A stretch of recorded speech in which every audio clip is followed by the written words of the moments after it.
Hai, perkenalkan, saya Indriani Neliza dari kelas 11 AK3. Kali ini saya akan menceritakan tentang Perang Diponegoro, sebuah kisah heroik yang penuh semangat juang. Yuk, simak kisahnya. Perang Diponegoro adalah perang besar yang berlangsung selama 5 tahun, dari tahun 1825 sampai dengan 1830, terjadi di Jawa, antara pasukan Belanda di bawah pimpinan Jenderal de Kock melawan penduduk pribumi yang dipimpin seorang pangeran Yogyakarta bernama Pangeran Diponegoro. Perang Diponegoro merupakan salah satu bentuk perlawanan rakyat Nusantara terhadap penjajahan Belanda yang melibatkan seluruh wilayah Jawa. Sebelum menyelami kisah Perang Diponegoro, mari kita mengenal lebih dekat sosok Pangeran Diponegoro. Pangeran Diponegoro yang lahir dengan nama Raden Mas Ontowiryo pada 11 November 1785 di Yogyakarta adalah putra dari Sultan Hamengkubuwono III. Sejak kecil, ia dididik dengan nilai-nilai luhur Jawa seperti keadilan, kejujuran, dan cinta tanah air. Ia tumbuh menjadi pemuda yang cerdas, berwibawa, dan memiliki jiwa kepemimpinan yang kuat. Diponegoro dikenal sebagai sosok yang religius, bijaksana, dan memiliki karisma yang kuat. Ia sangat dihormati oleh rakyatnya, baik dari kalangan bangsawan maupun rakyat biasa. Kepekaannya terhadap penderitaan rakyat dan kecintaannya terhadap tanah air menjadikannya pemimpin yang ideal untuk memimpin perlawanan melawan penjajah. Insiden Anjir. Insiden Anjir adalah suatu insiden di mana Belanda mematok tanah peninggalan dari leluhur Pangeran Diponegoro di Tegalrejo. Pematokan ini tanpa izin dan tujuannya adalah untuk pembangunan jalan raya. Rupanya tepat melintasi makam dari leluhur Pangeran Diponegoro.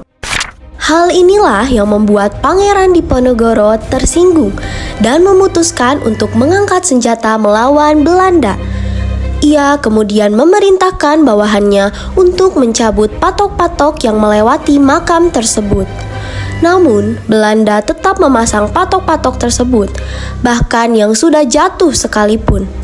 Karena kesal, Pangeran Diponegoro mengganti patok-patok tersebut dengan tombak. Adapun tokoh pemimpin Belanda yang memerintahkan pemasangan patok di tanah Pangeran Diponegoro adalah Smitherd. Ia adalah sosok yang menjabat sebagai residen di wilayah Yogyakarta. Smitherd sedari awal tak simpati terhadap Pangeran Diponegoro. Ia bahkan bersekongkol dengan Pati Danurejo untuk menyingkirkan Pangeran Diponegoro keluar dari istana. Tahun 1825, Diponegoro tak lagi bisa menahan amarahnya.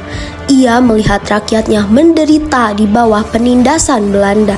Tanah mereka dirampas, budaya mereka direndahkan, dan pajak yang berat menghancurkan kehidupan mereka. Diponegoro bersumpah untuk membebaskan tanah airnya.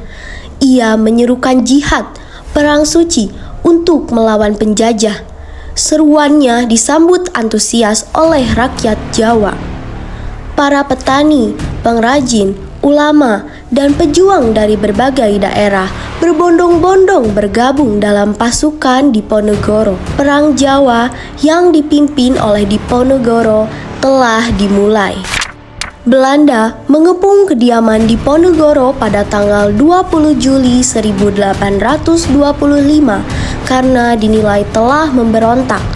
Terdesak, pangeran beserta keluarga dan pasukannya menyelamatkan diri menuju barat hingga desa Dekso di Kabupaten Kulon Progo dan meneruskan ke arah selatan hingga tiba di Goa Selarong yang terletak 5 km arah barat dari kota Bantul. Sementara itu, Belanda yang tidak berhasil menangkap Pangeran Diponegoro membakar habis kediaman Pangeran Diponegoro. Pangeran Diponegoro kemudian menjadikan Goa Selarong menjadi basisnya. Pangeran menempati goa sebelah barat yang disebut Goa Kakung, yang juga menjadi tempat pertapaan beliau. Di tempat ini, Pangeran Diponegoro membangun basis pertahanan yang kokoh. Dari Selarong, ia memimpin perlawanan dengan strategi yang cerdik. Ia membagi wilayah Jawa Tengah menjadi 16 mandala perang, masing-masing dipimpin oleh para pemimpin yang setia. Ia juga mengumpulkan dana, tenaga, dan persenjataan dari rakyat yang mendukung perjuangannya. Diponegoro menyadari bahwa kekuatannya terletak pada persatuan dan strategi gerilya yang efektif. Strategi gerilya.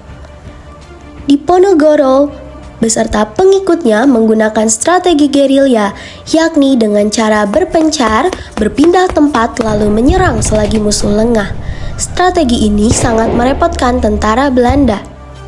Serangan-serangan besar dari pendukung Diponegoro biasanya dilakukan pada bulan-bulan penghujan, karena hujan tropis yang deras membuat gerakan pasukan Belanda terhambat. Selain itu, penyakit malaria dan disentri turut melemahkan moral dan fisik pasukan Belanda. Diponegoro sempat mengalami kekalahan besar pada bulan Oktober 1826 ketika dipikul mundur di Surakarta. Meskipun demikian, pada akhir tahun 1826, pasukan-pasukan pemerintah Belanda nampak tidak dapat maju lagi, dan Diponegoro masih menguasai berbagai wilayah pedalaman Jawa Tengah.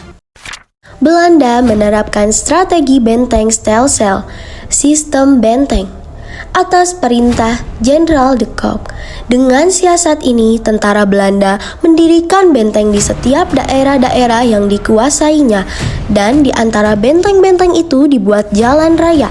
Akibatnya, pasukan Diponegoro mengalami kesulitan karena hubungan antar pasukan dan rakyat menjadi sulit.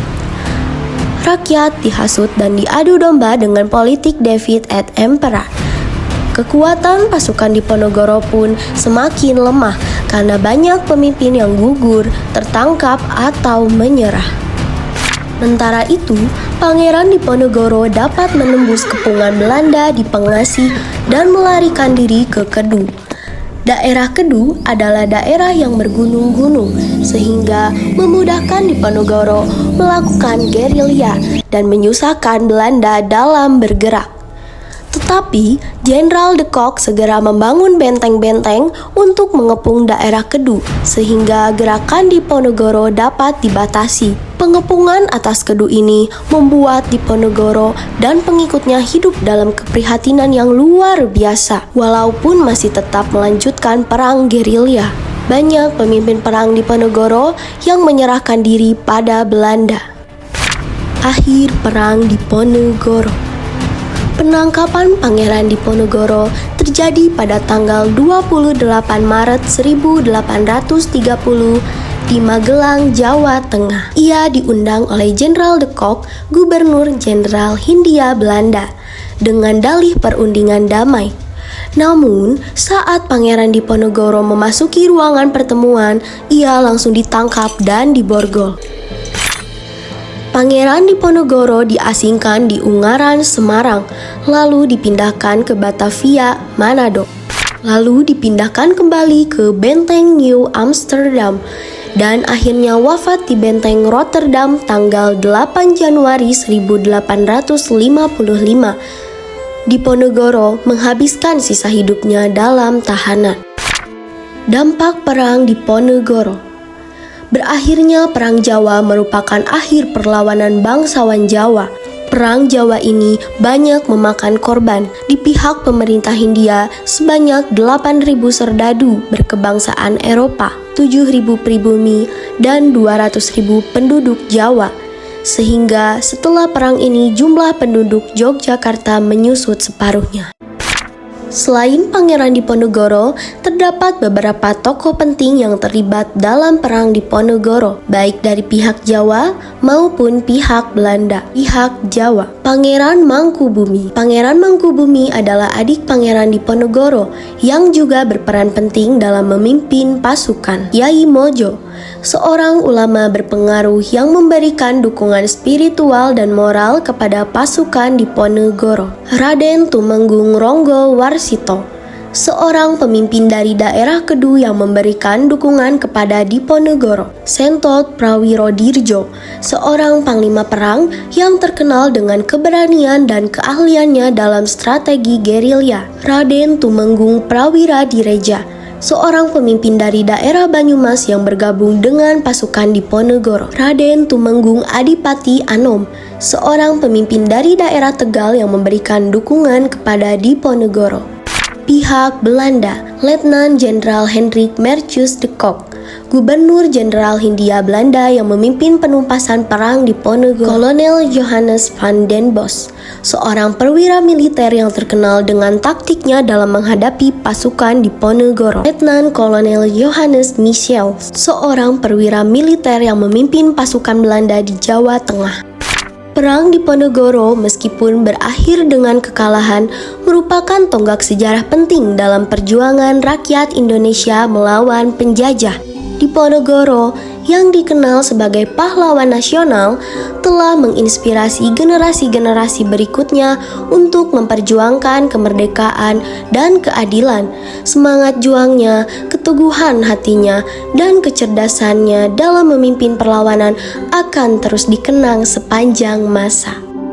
Dengan mengetahui kisah ini, kita dapat selalu mengenang jasa para pahlawan, karena perjuangan mereka telah mengantarkan kita pada kemerdekaan dan menjadi inspirasi bagi generasi mendatang.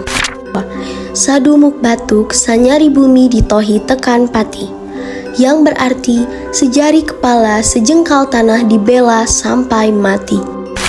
Sekian kisah dari saya, semoga bermanfaat dan menambah wawasan kita semua. Terima kasih.